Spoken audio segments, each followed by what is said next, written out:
la reflexión de la semana. La quiero comenzar, por favor, con esta foto, porque esta foto tiene un enorme valor. Ya la estamos viendo en un segundo. Es la foto que dio la vuelta por todo el país. Lo vemos al presidente de la República. Ahí está, ¿sí? Está con Hugo Moyano, con uno de sus hijos, Jerónimo. Después estaba también completando la pareja del presidente de la República y la esposa de Moyano. Todos sin barbijo. La foto es actual porque ahí Moyano tiene un barbijo. Todos sin barbijo. Todos compartieron después, nos hicieron saber que compartieron esta foto, la subió Pablo Moyano, así que es indiscutible, ¿no? Compartieron un largo almuerzo de 6 horas, así, imagínese usted, ¿no? Sin ningún tipo de cuidado. Y quiero tomar esta foto porque es el ejemplo de esta kirchnerización del presidente de la República, que por supuesto representa una enorme decepción y un gran problema. Ustedes saben que las características esenciales del kirchnerismo son 3. La búsqueda desenfrenada del poder absoluto, la contradicción y fundamentalmente la mentira. Son 3 elementos que están en la esencia del kirchnerismo. Por supuesto, junto con esto está la confrontación. Ahí tiene usted definido el kirchnerismo. Entonces, esta foto es una foto que resume esa esencia del kirchnerismo y por eso digo, estamos viendo la kirchnerización de Alberto Fernández. Alberto Fernández, hace 15 días, 20 días, criticó duramente a los que se reunían en sus casas socialmente porque se ha visto que uno de los casos de las fuentes de contagios son los contactos sociales, sobre todo en las casas, que son incontrolables. Y no solamente fue crítico de eso Alberto Fernández, sino que, más allá de su admonición, dijo, esto lo vamos a penar. Y hubo inclusive una discusión de tipo constitucional, porque estaba la pregunta, bueno, ¿y un fiscal puede allanar una casa porque la gente se está reuniendo? ¿Es esto constitucional o no? Esto lo dijo el presidente de la República. Es decir, aquellos que violaren esa norma podían ser sujetos de persecución penal y de estar acusados de un delito e ir a la cárcel. Entonces, la pregunta es, ¿y qué hacemos entonces con esta reunión de Alberto Fernández con Moyano y compañía? ¿Les mandamos a un fiscal de la República? ¿Hacemos una denuncia ante una fiscalía federal? Y le decimos, miren, vamos a denunciarlo al presidente de la República, a Hugo Moyano, a su hijo, a su esposa, a la pareja del presidente de la República por haber violado lo que el mismo presidente de la República quiso ordenar. Entonces le digo al señor presidente, ¿en qué quedamos? Resguarde el valor de su palabra, porque si no la cuida usted, ¿quién la va a cuidar? Nadie. Esta foto, por supuesto que usted se da cuenta que hace imposible de cumplimiento cualquier norma de pedido de restricción a la gente, porque la gente, ¿qué ejemplo tiene el presidente de la República? El ejemplo que tiene es, haz lo que yo digo, pero no lo que yo hago. El mensaje del presidente es, yo tengo el privilegio de poder hacerlo. A mí no me va a venir a buscar ningún fiscal, a usted sí. Es tremendo. Esto es kirchnerismo puro. La contradicción es parte del kirchnerismo, es esencia del kirchnerismo. Pero hay más en esta kirchnerización de Alberto Fernández, que es realmente pésima desde un punto de vista conceptual y pésima para este momento del país en el medio de la cuarentena, y ya voy a explicar por qué. Decía que el otro elemento del kirchnerismo junto con la mentira es la confrontación. Es decir, si el kirchnerismo, si Cristina Fernández de Kirchner no tiene un enemigo, la vida no tiene sentido. Esa sí está en su genética, en su personalidad, que lamentablemente se ha transformado y se ha transferido a la esencia de la política.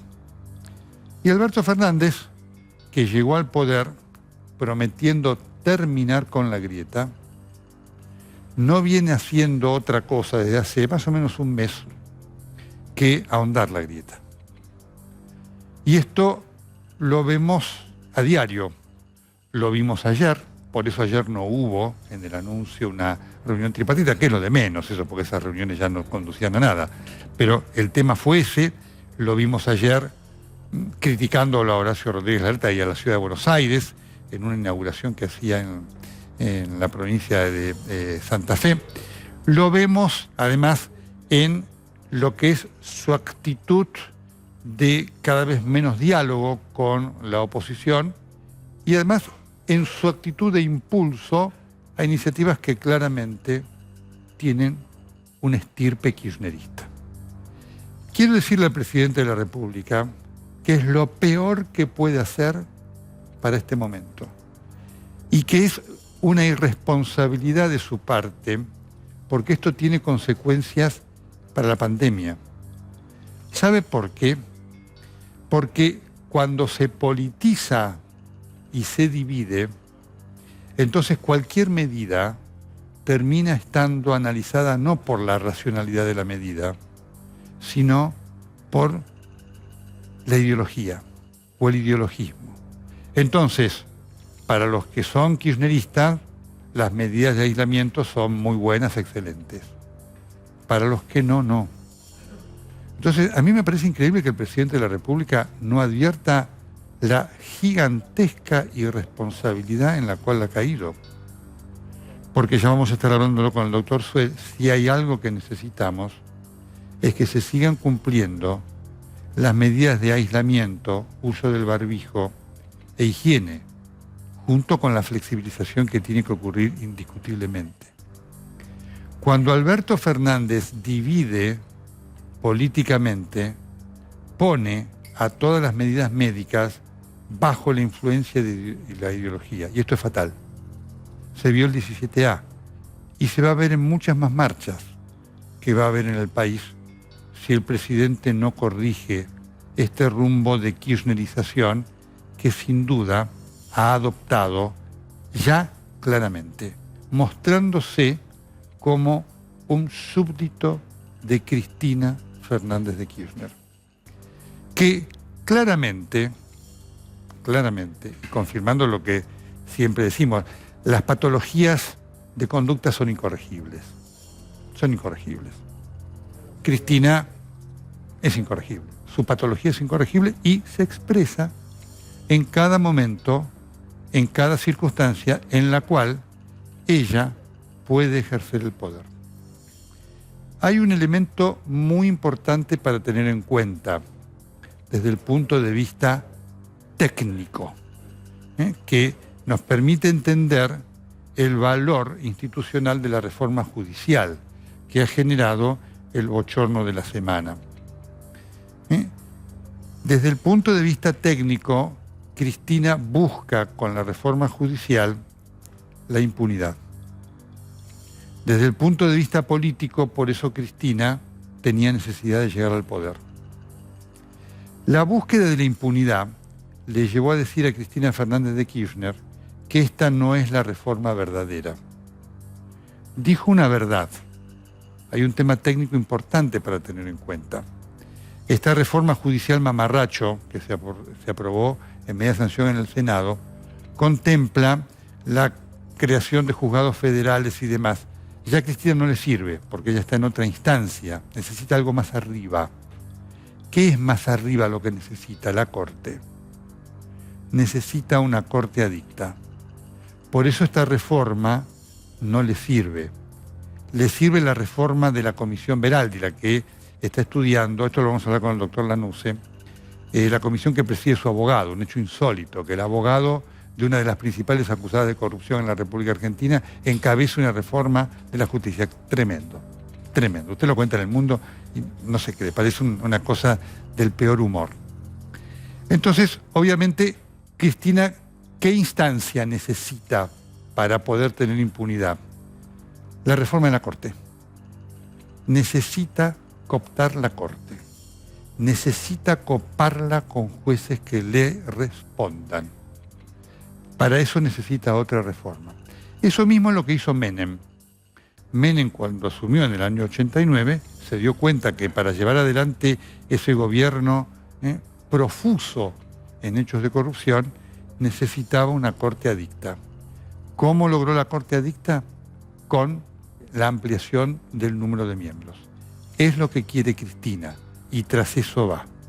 Pero junto con esto, y esto sí para el final, cuando digo la incorregible conducta patológica de la expresidenta, de la vicepresidenta, es este ejercicio que hace ella del poder, que se vio el otro día en el Senado en muchos momentos, pero que lo resume este minuto, por favor.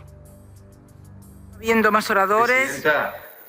¿Quién pide la palabra? Presidenta, vuelvo a insistir con que las cuestiones de privilegio son para preservar el buen funcionamiento de la Cámara. Entonces nosotros ahora, todos los senadores, por lo menos los de la oposición, nos estamos enterando de un montón de cambios, Ya hubo un dictamen. Sobre el dictamen ahora hay casi 10 minutos de cambios del dictamen. Senador, van a votar en contra. A ver, No importa eso, Presidenta. Estoy haciendo una cuestión de privilegio sobre el funcionamiento de la Cámara. Si no, es extremadamente difícil. Estuvimos discutiendo, se supone que 30 horas en una comisión, se llegó a un dictamen, el dictamen lo conocimos nosotros, no lo conocimos hasta que se presentó, no podíamos ni saber si estábamos a favor o en contra, y ahora nos enteramos que hay 10, 15, 20 minutos más de cambio sobre el dictamen. Es muy difícil trabajar así, sinceramente. Impecable el senador Lustó, impecable. Esto que hizo Cristina, ¿por qué digo que ilustra lo que es Cristina en el poder? Esto que hizo Cristina se llama despotismo. ¿Qué es el despotismo? El despotismo es el abuso a través de la fuerza o del poder que una persona, o de la autoridad que una persona ejerce en su relación con otra. Es lo que hizo Cristina. Dijo, senador, no me importa que usted tenga ese derecho, yo lo voy a pasar por arriba. Esta es Cristina, una déspota cabal.